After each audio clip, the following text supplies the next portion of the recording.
Salut à tous et bienvenue sur Stream Factory. Alors aujourd'hui on va faire une review du dernier épisode de Dragon Ball Super, l'épisode 131 qui clôture la série et surtout qui clôture l'arc narratif du tournoi du pouvoir. Alors cet épisode était vraiment très bien animé, surtout la dernière scène de combat qui a été animée par Takahashi et c'est vraiment la scène, les scènes les plus réussies pour moi en termes d'impact et d'animation. On démarre l'épisode avec Frieza et numéro 17 qui tiennent tête à Jiren car Son Goku est faible, il est couché sur son rocher, il est KO le gars. Mais contre toute attente, C17 et Frieza arrivent à tenir tête à Jiren et surtout à le mettre à genoux.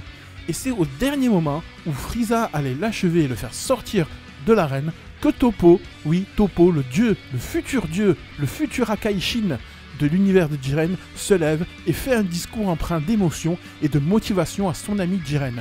Entendant ces mots, Jiren se relève et laisse éclater un ki monstrueux qui repousse nos deux amis Frieza et C17 qui sont obligés de s'abriter derrière une barrière d'énergie que C17 a bien du mal à garder active.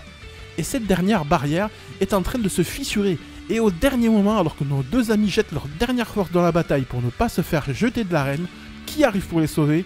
Goku, bien que très affaibli, vient à leur aide et aide à ce que la barrière se maintienne.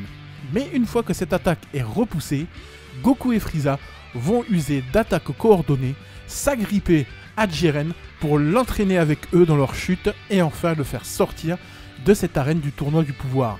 Jiren est sorti, Frieza est sorti, Goku est sorti, il ne reste plus donc que l'humain artificiel numéro 17 qui remporte le tournoi du pouvoir.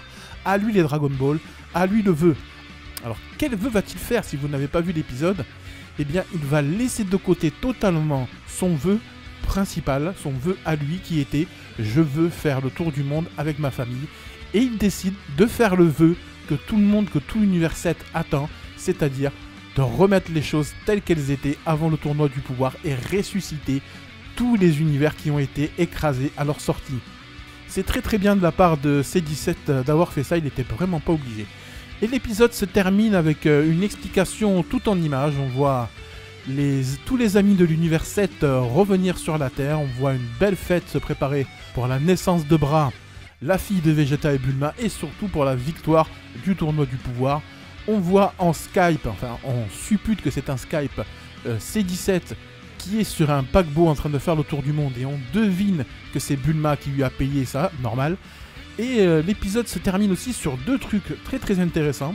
Une petite bagarre, une petite baston entre notre Kakaroto et notre Vegeta, Son Goku et Vegeta pour les non-initiés, qui se battent un petit peu comme au bon vieux temps.